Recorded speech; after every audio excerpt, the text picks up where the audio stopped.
Hey guys, I'm Justin Cooper here with JCB of Alabama.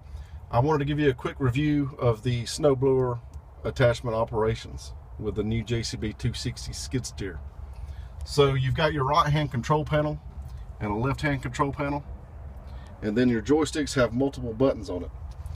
Right down here on the right hand side there is a decal that kind of gives you a brief summary of the different controls on the joysticks. On the left hand joystick you've got a rocker switch on the top. On the bottom there are two buttons. The first one towards the front of the machine, that will lock in the operation of the snowblower. So you can control the direction with this rocker switch, and you can hold it and it will stay in that operation, or you can simply push the bottom button and that will lock it while it is running. The bottom button controls the 2-speed transmission. So when that button is activated, on the right hand control panel you'll see a small rabbit show up here. The left to right operation of the chute and the top lift gate, when the snowblower is running and activated, those are both controlled by the two rocker switches on the right hand joystick. So I'll start the unit here in a minute, and you've got your park brake switch here, and then the loader arms will be locked out until you push the 456 button, which is the joystick lock and unlock button.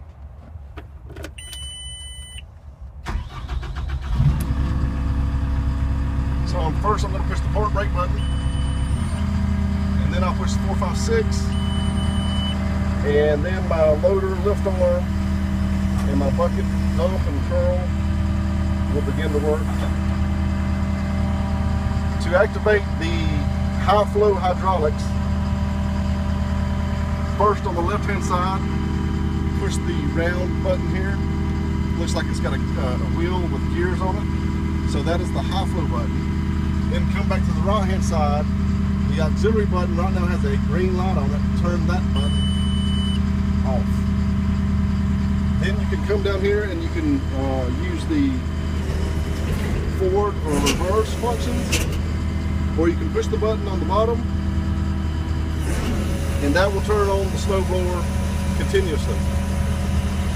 On the right hand joystick, the left button controls the left and right direction, and then the right hand rocker switch controls the top lift gate. Okay, I'll cut this off now by simply pushing the auxiliary button or pushing the buttons on the left hand joystick. This unit is equipped with a nitrogen filled accumulator, which offers a smooth ride loader lift system. On the left hand panel you'll see a bucket with some waves underneath it. With the loader arm down, you'll push that button, and you have to make sure that the loader arms are completely down. Push that button once and green light comes on. So when you have a load with the bucket, a load of sand, a load of gravel, and you are traveling with a unit, the loader lift arm will actually float, and it will improve the ride stability of the tractor. And you can turn that off by simply pushing the button again. On the right hand control panel, 789, that is parallel lift. By pushing that one time, if you was operating the unit with pallet forks, while you're raising the palletized load, the loader arms will compensate and they will keep the palletized load level. So as you're raising the load, you don't have to compensate. It just automatically keeps it level in the raised position. You've got a dial throttle, and this unit is also equipped with a foot throttle, and it is also equipped with heating and air conditioning. It's equipped with a radio, AM, FM, weather band, And it also comes with a port where you could plug up an iPhone. Back to the right-hand control panel, there's some up and down arrows here with an I button, which stands for information. Right now it shows T mode 2, that is travel mode 2. So up and down arrow will shift that from travel mode 1, 2, and 3, and that will control the sensitivity of the hydraulics while traveling with the unit. You can push the I button and it will go to L mode. That controls the sensitivity of the loader functions. So if the machine seems a bit jerky, or if you want to change the response rate of the hydraulics, you can try out the different modes by going through mode 1, 2, or 3, and it's dependent on user preference. Right now it says idle off. You can go to idle on, and when you have the unit throttled up, if you're not using any of the functions, it will automatically idle down. So you can turn that on and off. You can also turn the foot throttle on or off by simply up and down with arrows. This screen, which shows 00, that is the service indicator service codes.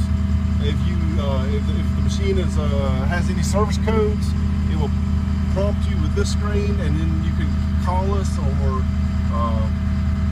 it might give you a WIF. That would stand for water in the fuel system. Just kind of a helpful tool to decide if there's anything going on with the unit. Alright, let's see. This unit currently has 99.8 hours on it.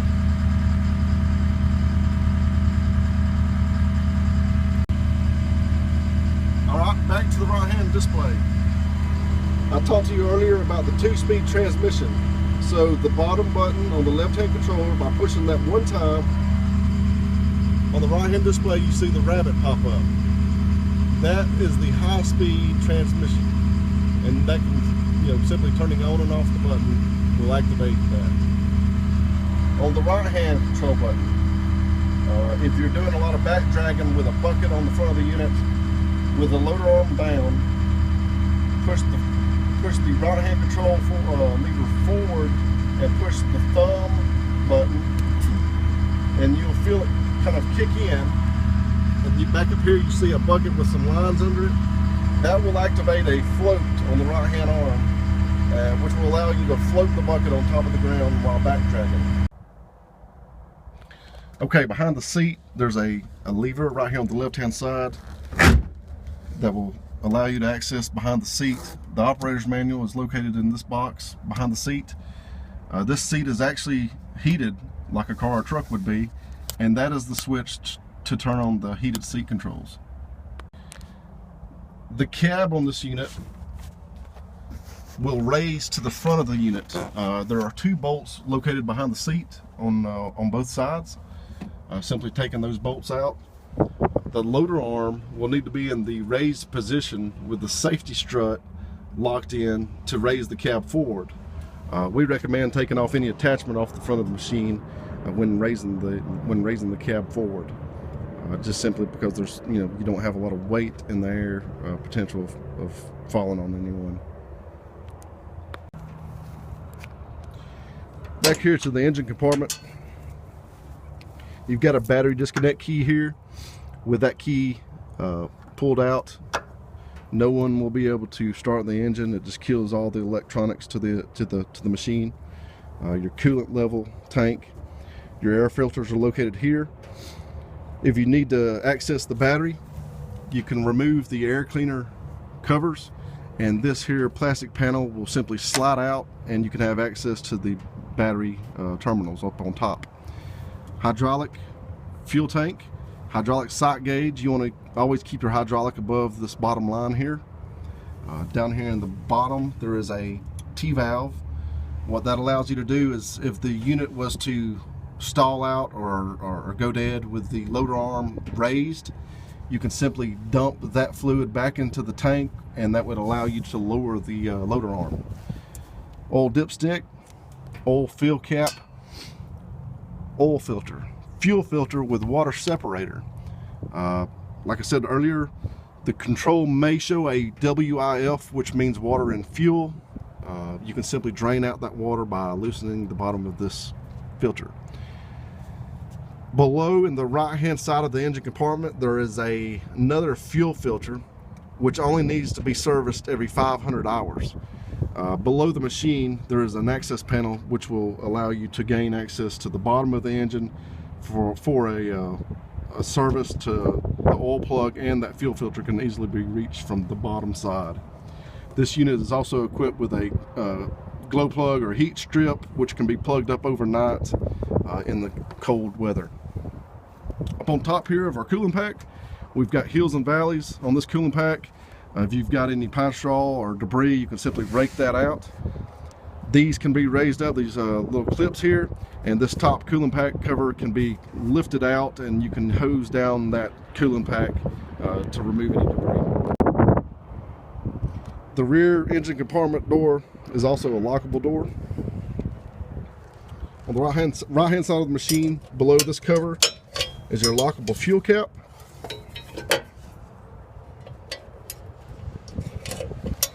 And this red strut right here is the safety strut. If you was to raise the boom arm to access the, you know, if you wanted to raise the cab and tilt it forward, raise your boom arm in the air and then put the safety strut on the boom cylinder. Up front on this unit, it's a high flow hydraulic unit. This is a special block, coupler block, that allows you to depressurize these hoses without having to work any switches inside the machine. Simply come over here and push in the hoses. It's pretty tight, but you can push those in and it will allow this to depressurize these hoses, and these can easily be removed. And then this is the electrical connection which controls the left, right on the chute and the up and down lift gate.